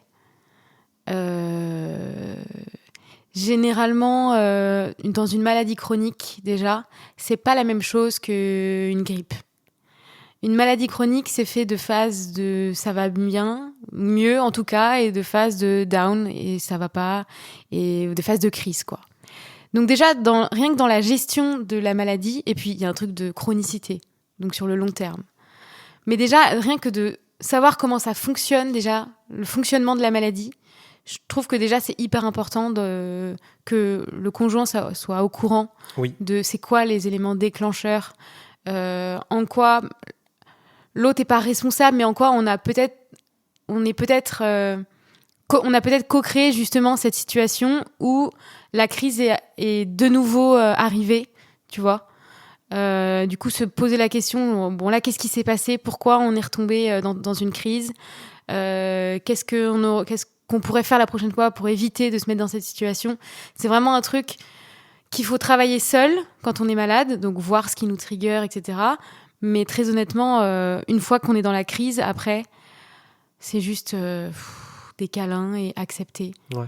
Moi, je sais que j'ai du mal en tant que la personne malade, j'ai du mal à me dire vraiment, à m'autoriser. Je te le disais tout à l'heure d'ailleurs, j'ai du mal à m'autoriser. D'ailleurs, je suis même au micro de ce podcast parce que j'arrivais pas à me dire non, je suis malade. J'ai du mal à m'autoriser le droit. Bien sûr que tu m'as mis à l'aise. C'est vraiment moi, c'est de moi à moi. Bien sûr, c'est de moi à moi. Je m'autorise pas, à me dire j'ai le droit d'être malade, j'ai le droit d'être fatiguée, j'ai le droit. J'ai ce truc-là de vouloir toujours être là pour les autres et j'ai pas envie qu'on s'occupe de moi en fait. J'ai pas envie d'être la victime. Du coup, je lutte et en luttant, je deviens la victime en fait. Ouais. Tu vois ce que je veux dire ? Parce que c'est en luttant justement que je suis de plus en plus mal et que du coup, je finis par être finalement dans cette position de victime que je refusais d'être au départ. Je pense que si j'accepte plus rapidement que là ça va pas, ça passe plus vite. Je pense. En tout cas, c'est ce que j'ai fini par comprendre un petit peu dans mon fonctionnement. Après, on est tous différents, mais je pense quand même qu'il y a un truc dans la maladie chronique, il y a quand même une grande sensibilité. Je pense que tout le monde n'est pas touché par la maladie chronique. Je pense que c'est surtout des sensibles. Ou alors des gens qui sont dans l'hyper-contrôle ou dans des trucs, mais qui sont sensibles malgré tout. En tout cas, je pense. Donc, essayer de dealer avec ce truc-là. Ouais. Alors, il reste encore pas mal de questions. Donc, on ne sait pas si on va... parce que ça fait déjà 1 heure, là. Je ne sais pas si on va pouvoir tout y répondre. Peut-être que sur les prochaines, on peut aller un peu plus vite. Ou alors, on fait en 2 parties. Mais non, je pense pas. Non, on continue. Comme on est sur un format 1 par mois, il reste combien de questions ? Un peu plus long. Il y en a 5-6. Allez, on fait en express. Ouais. C'est parti. Alors, mon partenaire reconnaît avoir des difficultés qui posent problème dans la relation, mais refuse la thérapie. Colère démesurée, pas d'écoute active, entre autres. Il dit qu'il va les résoudre par lui-même avec des voyages, concerts, etc. Comment savoir si c'est vraiment possible ou juste une fuite ? On ne résout pas un problème relationnel en allant à un concert. Mais je dis pas ça en malveillance. On peut résoudre plein de problèmes en allant à un concert. On peut se changer les idées, tu vois. Mais là, il s'agit d'un problème relationnel. C'est-à-dire colère démesurée, pas d'écoute. Donc c'est vraiment quelque chose c'est un problème qui est ressenti dans la relation. C'est quelque chose de relationnel. Vraiment, c'est-à-dire la colère, elle est axée contre toi, j'imagine. L'écoute, c'est par rapport à toi. C'est vraiment quelque chose qui se joue dans la relation. Donc effectivement, oui, tu ne résous pas un problème relationnel en allant faire des trucs qui n'ont rien à voir avec la relation. C'est-à-dire des choses qui sont des activités solitaires, quoi. C'est-à-dire sauf si cette personne-là, justement... Voyage, concert... Sauf si cet homme ne se permettait plus de faire ces choses-là parce qu'il était trop impliqué dans la relation et du coup il avait perdu son autonomie et du coup ça crée une forme de frustration et de colère dont on parlait tout à l'heure. Je sais pas, franchement. Et du coup peut-être que de regagner en autonomie, en énergie vitale, ça peut aider. Ouais, mais là j'ai pas l'impression que c'est ça là. Là c'est pas ce type de personne-là. Regarde, il y a écrit colère démesurée, pas d'écoute active. Pour moi, on n'est pas effectivement, ça n'a pas trop l'air d'être ce profil-là. On n'est pas sur... Parce que justement, la colère, c'est quelque chose de l'ordre d'une énergie vitale débordante qui a pas de mal à... Tu vois, ouais, c'est vrai, t'as raison. Tu vois, je ressens cette énergie-là dans la question. Je vois tout à fait ce que tu veux dire. Pour moi, on n'est pas dans un truc de quelqu'un qui a un affaissement en termes de vitalité. Oui, je vois tout à fait ce que tu veux dire. Où là, effectivement, ça pourrait être conseillé de... Là, pour moi, on est plus dans quelqu'un qui a un peu une structure évitante, enfin une structure, en tout cas une tendance. Fuite. Et là, effectivement, c'est de la fuite encore. Et là, pour le coup, je vais rejoindre les féministes radicales et les féministes tout court d'ailleurs, dont je fais partie, même si parfois je tends à mettre un pied de côté par rapport à la radicalité dans tous ces sens. Mais là, j'entends beaucoup de féministes radicales qui font des vidéos là-dessus sur Instagram, où elles parlent du fait que les hommes ont besoin de faire beaucoup plus de thérapie qu'ils n'en font, et qu'on devrait apprendre à gérer nos problèmes de cette manière-là. Et je pense que là, là, sur ce point-là, je suis complètement d'accord en fait. Ouais. Oui, effectivement, oui. À un moment, on résout pas un problème relationnel en allant à un concert ou en faisant une activité solo. Ça renforce simplement l'évitement, en fait. Ça renforce une structure qui est déjà présente et qui pose déjà problème dans la relation. Donc, oui. Surtout que là, on parle de trucs un peu graves, hein, parce qu'un excès de colère... C'est un vrai problème, malheureusement. Hein. Il y a tellement de mecs comme ça qui pensent qu'ils vont résoudre leur problème tout seuls en allant à un concert, quoi. Ça n'a aucun sens, quoi. Tu résous pas... Enfin, ouais. C'est juste pas possible, quoi. Et justement, c'est pour ça que moi, la thérapie que je fais, c'est la thérapie du lien. C'est-à-dire que c'est grâce à la relation thérapeutique qu'on peut explorer ces choses-là. Donc envoyez-moi vos mecs. Même si, en réalité, j'ai quasiment que des femmes, parce qu'il y a quasiment que des femmes qui sont prêtes à faire ce travail. Mais oui. Enfin, quasiment que. Il y en a 80%, quoi. Oui. Mais je confirme. Évidemment qu'il y a des hommes qui sont prêts pour ça, mais... Tu as très peu d'hommes. Tu as trop peu d'hommes. C'est plutôt ça, trop peu d'hommes. Messieurs, s'il vous plaît, si vous nous écoutez, allez voir des psys. Ouais. Donc voilà, t'as notre réponse franche à la question. Là, moi, c'est mon avis sur le sujet. Comment faire avec quelqu'un qui ne veut jamais d'aide et qui répond comme tu veux à chaque proposition? Là, c'est un peu différent. Là, c'est un peu... Là, c'est plus un côté un peu passif, je m'en fous. Ouais. Bah là, justement, lui, il devrait peut-être aller voir des concerts et des voyages. J'allais dire, mais en fait, c'est l'inverse, là. Lui, dis-lui. La personne, elle a besoin de s'autonomiser un peu, là. Il faut qu'elle... Exactement. Lui, il faut qu'il aille à des concerts. Et t'as envie de lui dire, allez, bouge-toi les fesses, là. Genre... Ouais. Je vois, bah voilà. Alors, après plusieurs déceptions amoureuses... on n'a pas trop répondu à la question, mais... On doit y aller, et je pense qu'en vrai, c'est... voilà, c'est quand même intéressant. Tu vois, mais après, c'est vrai que le problème, c'est que c'est un type de personnalité aussi. Tu peux pas tout le temps changer la personne. Non, tu peux pas changer la personne. Il faut que tu vois, est-ce que cette personne, elle se comporte comme ça que avec toi ? Ou est-ce qu'elle se comporte comme ça avec ses amis aussi ? Mais dans les pistes d'amélioration, il y a des trucs d'autonomie, de faire des trucs d'évitant, entre guillemets, c'est-à-dire aller voir des concerts, faire des petits voyages avec les amis, etc. Ça fait du bien, quoi. Parce que généralement, ce type de personnalité, c'est des gens qui veulent faire trop plaisir tout le temps. Et c'est un truc qui se joue dans la relation. Ouais. Et du coup, c'est à vous d'en discuter. Mais tu peux pas... Oui, enfin... Alors, question d'après. Bref. Après plusieurs déceptions amoureuses, comment garder l'espoir et le cœur ouvert ? Ça rejoint la question sur comment se laisser aimer. Oui, pour moi, c'est un peu pareil. Avec deux choses. La foi, que ça peut changer, et le courage d'y aller. D'avoir confiance dans sa foi. C'est tout. Comment tu te remets le plus rapidement ? C'est une question complexe, en même temps simple, parce que... Et quand je t'ai dit ça, j'ai un peu... T'as répondu tellement rapidement. Non, mais j'ai rien dit vraiment. J'ai juste employé des termes... Tu vois, mais ça rejoint la question. C'est la question de la foi aussi. Non, mais et puis ça rejoint... On a déjà un peu répondu à cette question. Oui, ça rejoint un peu la question précédente. Oui. Comment tu te remets le plus rapidement d'un ghosting ? On a déjà répondu à ce type de questions. Arrêtez d'essayer de vous remettre rapidement d'épisodes traumatisants, douloureux. Si tu te sens pas bien, tu vas pas faire semblant que ça va pour tourner la page rapidement. Prends le temps de traverser la souffrance que c'est d'avoir vécu ça, et quand tu sens que ça va un peu mieux, ça va mieux.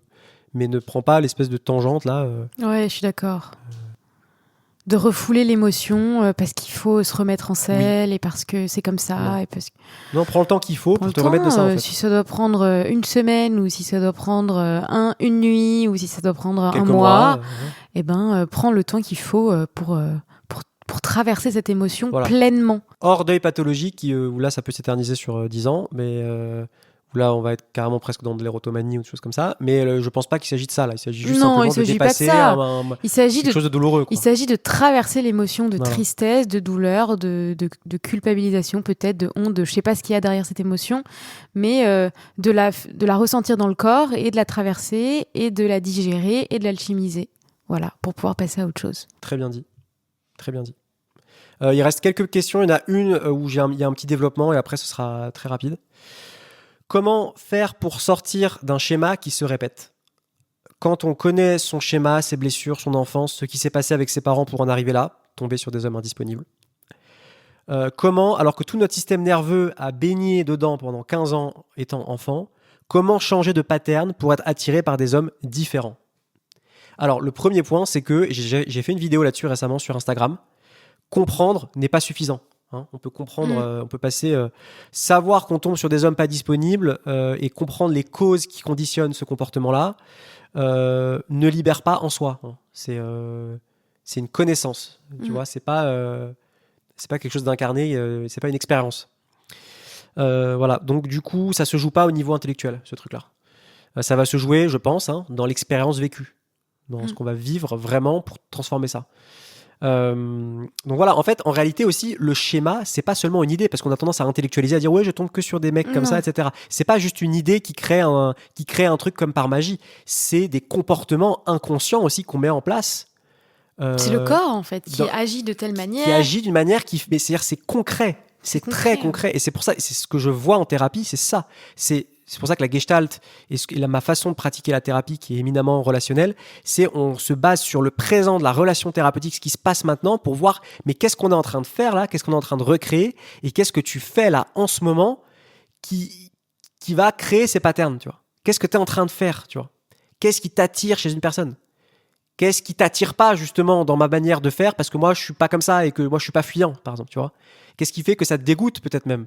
Et travailler là-dessus. Et ok, parce que nécessairement, si tu n'attires que des mecs indisponibles, c'est quelque chose qui t'attire derrière ce truc-là, tu vois. Et parallèlement, si tu n'attires pas de mecs sécurisants, c'est quelque chose qui, peut-être, ne t'attire pas ou te repousse à un certain niveau dans ce type de comportement-là. Et donc, la relation thérapeutique, c'est l'endroit où on va venir interroger et mettre de la conscience sur ce que tu es en train de faire, soit pour être dégoûté, soit pour être attiré par quelque chose de toxique, tu vois, pour toi. Donc ça me paraît... ça me paraît hyper important. La répétition, c'est aussi une forme de fidélité à des schémas de l'enfance que tu as très bien vus, etc. Et pour moi, les schémas, c'est les émotions. Pour moi, tout ça, c'est lié aux émotions. Oui, complètement. Comment tu as géré l'émotion à ce moment-là? Et généralement, c'est une émotion qui n'a pas été traversée, qui a été soit refoulée, ou alors qui a mal été digérée. Ouais. Et ce que je disais à une cliente à moi, en coaching, c'est que je lui expliquais que moi je travaille sur la voix beaucoup, mais je lui expliquais que une émotion, c'est pas uniquement dans la tête. On a tendance à se dire j'ai cette émotion, je suis triste. Mais si tu vis pas cette tristesse dans ton corps et que tu la refoules et que derrière il y a pas ce truc-là où tu vas te connecter, ou peut-être qu'il y a des larmes qui vont couler, qu'il y a des choses qui vont sortir, mais t'as pas traversé l'émotion en fait. Elle est restée à un niveau bloqué, quoi. Elle est pas, tu l'as pas traversée. Et une émotion, c'est à la fois un phénomène qui est psychique et physique. Tout à fait. Et physique. Et on oublie le et physique. Et généralement, c'est parce on se coupe, on se dissocie du corps parce qu'il y a un truc qui est trop douloureux, ou alors parce que tout simplement, on se laisse pas le temps, ou alors quand on était enfant, on ne nous a pas laissé le temps de digérer ce truc-là dans notre corps et d'aller au bout de l'émotion. Et du coup, après, on répète, parce que c'est comme ça qu'on a appris à faire. Donc, se reconnecter au corps. Ouais, et justement, ça se joue dans l'expérience présente. Donc, que ce soit en thérapie, toi, à travers la voix. Complètement. Dans le présent, à travers des exercices de somatique, de se reconnecter à ce qui se passe dans le corps. Et moi, pareil, de façon très complémentaire en Gestalt, on va regarder ce qui se passe dans le présent de la relation, comme je disais tout à l'heure. Ok, qu'est-ce qui se passe quand t'es pas attiré, par exemple? Qu'est-ce que tu vas ressentir? Qu'est-ce que tu vas faire qui va créer ce pattern? Dans le présent, là, tout de suite, c'est quoi? Et on va explorer ça ensemble, mettre de la conscience là-dessus, tu vois. Par exemple, face à quelqu'un qui est sécurisant, un homme sécurisant, qu'est-ce que tu vas ressentir? Conscientiser ça. De l'ennui, du dégoût, du désintérêt. Et ce que tu ressens aujourd'hui est à l'image de ce que tu as pu vivre quand tu étais enfant. Exactement. Mais sauf qu'en mettant de la conscience dessus aujourd'hui, dans le présent, c'est le premier chemin pour créer une réalité qui sera nouvelle. Parce que déjà, mettre de la conscience sur nos blocages, la conscience, ça se fait dans le corps. Déjà, ça te sort un petit peu de cette espèce de ce niveau trop intellectuel. Tu vois. C'est ça. Et voilà. Et en fait, dans la thérapie, on rejoue ensemble ces blocages-là, on met la conscience dessus et on peut tester aussi d'autres manières de rentrer en lien. De regarder, mais comment est-ce que je pourrais me positionner autrement par rapport à l'ennui que je ressens? Ok, qu'est-ce qu'il dit cet ennui? regardons ce qui se passe dans le corps quand tu ressens de l'ennui face à quelqu'un de sécurisant, par exemple. C'est ça. Ah, ok, peut-être qu'en fait, c'est beaucoup plus que de l'ennui, en fait. Peut-être que l'ennui, t'as appris à labelliser ça comme ennui parce que ton système nerveux s'est habitué à mettre ce mot là-dessus. Alors qu'en fait, il y a une richesse incroyable qui peut être. Et ça, on va l'explorer justement en thérapie, notamment. Ouais. Mais voilà. Donc, je pense que c'est la voie royale pour sortir justement du schéma et de la compréhension et d'être bloqué dans la compréhension. C'est d'aller expérimenter en profondeur dans le corps, dans la relation, voilà. Donc voilà. Donc aussi, c'est l'idée de créer de la nouveauté, quoi, des expériences correctrices aussi, une fois qu'on est prêt là-dessus. Et ça se joue encore une fois dans le présent, dans le corps. Alors, il reste 2 dernières questions, mais en fait, ce sont des QDL. Bon, je l'ai dit quand même. Tu l'as dit quand même, c'est pas grave, c'est sympa. Comment communiquer avec quelqu'un avec qui on a décidé d'officialiser la relation, mais qui ne veut pas continuer car paumé dans sa vie? Ah oui, Mon copain a des épisodes où il refuse de me parler, je suis obligé d'avoir 2 appartements. Pareil. Et c'est jusqu'où tu vas en fait, jusqu'où tu veux aller, jusqu'où tu mets ta limite. Ah bah il y a ça, il y a que toi qui peux le savoir. On peut pas répondre à ta place. On peut que te dire que d'aller explorer ta limite. Ouais. D'aller explorer du coup ton corps pour ça, parce que encore une fois la limite ça se joue pas que ici, ça se joue beaucoup ici, et de qu'est-ce que tu sens dans ton corps quand cette situation elle se passe. Est-ce que tu te sens bien, est-ce que tu es à l'aise? Si tu nous poses la question, c'est qu'il y a probablement quelque chose qui n'est pas ok. Tout à fait. Bon, j'avais noté une dernière question, mais je sais pas si on se la fait. Vas-y. Comment on fait pour soigner sa jalousie? Alors justement, pas une question comme ça. Alors moi, pas une question sur la jalousie pour terminer, c'est un peu compliqué là. Mais vas-y, je te laisse répondre. Moi justement, j'avais toujours cet angle gestaltiste. C'est l'idée de dire que la jalousie, on peut vouloir la soigner comme si c'était une maladie, mais on peut aussi avoir peut-être un autre rapport avec la jalousie, qui est de la voir comme un signal, qu'il y a quelque chose de plus profond qui se joue. Toujours. Qu'est-ce qu'il y a derrière l'expérience de la jalousie? Souvent, des besoins vitaux qui ne sont pas reconnus, qui sont projetés sur l'autre, le besoin d'être aimé, le besoin d'être sécurisé, tu vois. C'est une question qui est complexe. Je ne suis pas un expert de cette question. Je dois avouer que la jalousie, c'est peut-être quelque chose que je comprends pas tout à fait. Parce que c'est quelque chose que tu ne vis pas du tout. Je pense pas être quelqu'un de jaloux. Je pense que je peux avoir de l'envie parfois, mais il y a quelque chose dans la jalousie qui rajoute à l'envie une forme de malveillance presque, tu vois. Oui, je suis d'accord. Et effectivement, ouais, je pense que c'est dur de parler de choses qu'on ne ressent pas. Non, mais je pense que l'idée derrière, c'est simplement de l'utiliser comme un signal, ne pas vouloir lutter de façon obtuse contre ce truc-là. Qu'est-ce que ça dit de tes besoins qu'est-ce que ça dit de tes relations aussi? Parce que là, ça peut être aussi le signal que tu recrées des patterns avec des personnes qui ne sont pas sécurisantes et que justement ton besoin de sécurisation, de sécurité n'est pas entendu. Aussi, ouais, bien sûr. Tu vois, ça peut jouer à plein de niveaux. Parfois, ça peut être pathologique au point que la personne en face et son comportement n'ont rien à voir avec ta jalousie. C'est-à-dire que la personne peut être parfaitement sécurisante et toi, te retrouver dans des schémas de jalousie maladive pour rien, tu vois. Les cas sont différents. En fait, ça peut être des réponses, oui, ça peut être des réponses traumatiques, ça peut être lié à un danger, ça peut être lié à plein de choses. Il y a plein de choses. Il y a plein de trucs derrière la jalousie. Chose de l'ordre de la projection. Mais ça s'explore en séance. Ça s'explore avec un thérapeute, avec un psychologue, avec la thérapie cognitivo-comportementale, avec plein de choses. Qu'est-ce qui là-dedans est de l'ordre de la systémie? C'est-à-dire, je suis dans des relations qui m'insécurisent, du coup, j'utilise la jalousie comme un ajustement créateur, justement, pour, c'est-à-dire une façon, en fait, de préserver un semblant de sécurité dans un contexte relationnel qui n'est pas sécurisant. Donc dans ce cas-là, c'est à ça que sert la jalousie.